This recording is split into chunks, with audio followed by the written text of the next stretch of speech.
Alright guys, let's talk about Scream. And I'm not talking about the Scream that everybody knows. I'm talking about Scream from 1981, which is a slasher question mark that I bought on 4K and watched. So I usually blind buy slashers because I do love the slasher genre, and I genuinely love slashers, and I really love seeing every single kind of slasher. And I saw at my local movie place that they had Scream 1981 on 4K, and I'm like, I'll see it. I don't know what it's about, besides the fact that I'm assuming it's a slasher. And that's where I went wrong, because Scream is terrible. This is really, really horrible. And I don't feel bad that I spent the money to buy this. Um, I just didn't know what kind of movie this would be, in terms of this is a goreless movie. There is no gore in it, like except for like one shot of gore. It reminded me of something like, say, Trick or Treats, which I think came out in 1982. And I'm not talking about Trick or Treat like the rock and roll one or the one from 2007 with Sam. I'm talking about a movie called Trick or Treats.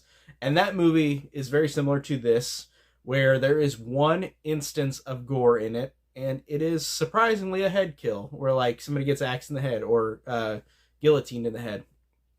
And that's the only use of gore in this movie. And seeing that really turned me off after I watched the movie. Like, I don't know why I said turned me off, because I already saw the movie, but it really was annoying. So let's get started with the basic plot. And the basic plot of this, I'm going to say the whole plot, because whether you want to see this movie or not, I want to kind of describe it, because it's way more uninteresting if I don't describe the plot. So this movie opens up like in a room, and it just like pans across this room where it's like a wall with a big painting of a ship, wall like a ship in bad weather, and then showing these tables underneath it, where they are ceramic. I think they're ceramic or porcelain doll heads that are painted really weird, and it shows like normal ones, and then it zooms away and shows ones with their heads cut off. And I'm like, okay, that's an okay way to start this, just showing like some cool like art, like something cool like artistically at first. But man, I was wrong. This is about a group that heads to an abandoned area to stay in Texas. It's just an abandoned place. They don't really say anything else about it. This has a lot of POV shots, similar to Friday the 13th, because this came out in 1981. And Halloween, of course, and you know, all those. Um, Basically, it's just over and over. A girl finds a body hung up, like Friday the 13th. There's a tiny bit of blood that leaks on the flashlight, like a couple drips, and that's their blood for the movie. Um, there's a lot of the group saying that this person is the killer, this person is the killer.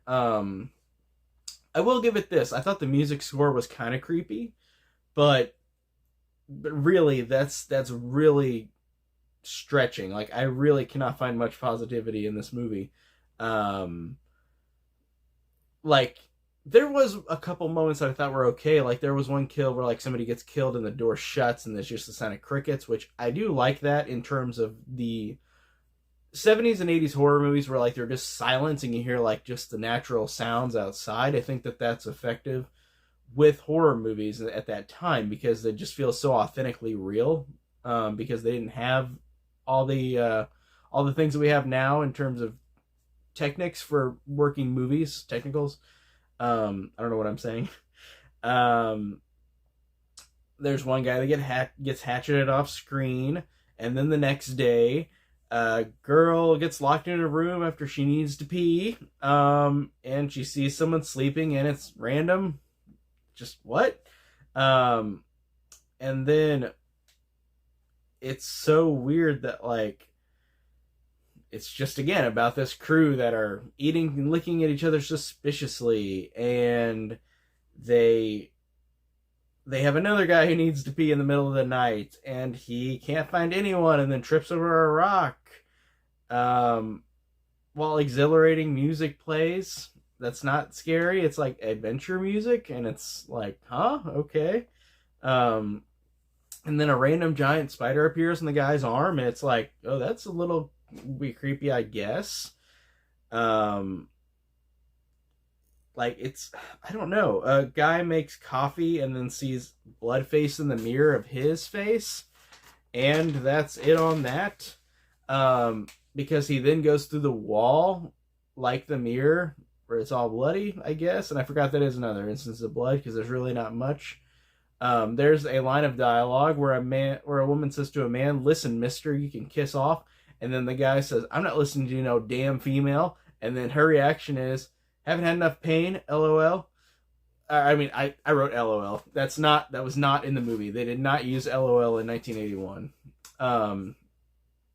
They randomly booby trap the place with Dr. Pepper cans that are empty just to make noise because they know there's a unseen killer around that does not show his face ever in the movie. Never ever see the killer. And I wish it would have been something like Final Exam, which I like, which I actually enjoy, and way more than this one, where that one has a killer that you see and you know nothing about the killer, but that made it effective and fun. This is not that way, or this is not the same. And then the movie goes full on strange and weird, and suddenly fog happens outside, and the random dog appears, and then horses appear, and then a man on a carriage appears for horses. And then the mysterious guy with pipe was a sailor, I guess, relating to the picture, question mark. He tells his story, and I forgot what the story is, and then he leaves. Everyone just goes in the dark with a flashlight. They find a rat and they all scream because there's a lot of jump scares. Like this guy gets too frustrated, everybody's screaming, so they just scream stop for like a second, for like a couple minutes, or not a couple minutes, a couple seconds.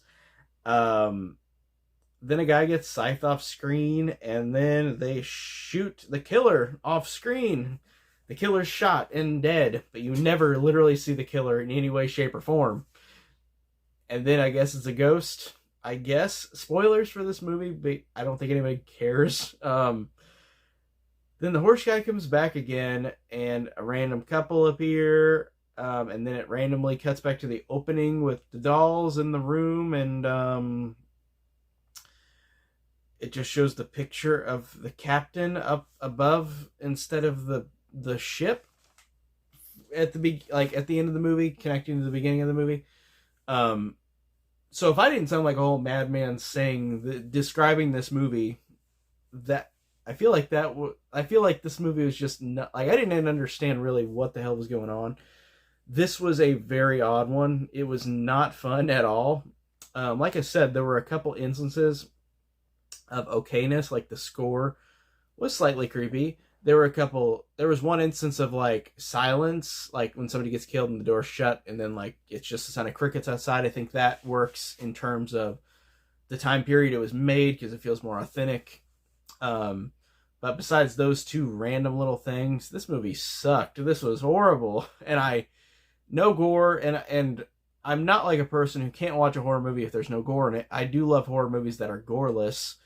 But man, this one needed it. This one needed some form of entertainment for me to grip onto, because I just can't find almost anything to grip on with this movie. This was horrible. I personally don't recommend it, but if somebody watches it and likes it, that's awesome. I love that. I love when people think differently than me. That's great, because I don't want everybody to just think the same. But for me, I just thought this was a piece of shit. It was so bad. I don't feel ashamed that I spent the money on it. There's an audio commentary apparently with the 4K release, so I'm going to probably listen to that one day, because I love audio commentaries, especially in slashers, horror movies.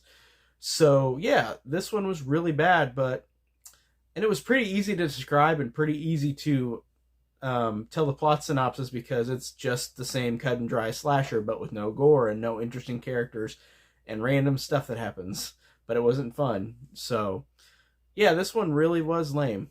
Pretty much all I could say. And like I said, not enjoyable. If there's anybody who enjoys it, tell me down below. If there's anybody who hates it, which I'm assuming more people will hate it than like it, tell me down below as well. And that is it for today. I'll stop rambling, and I'll see you guys later. Take care.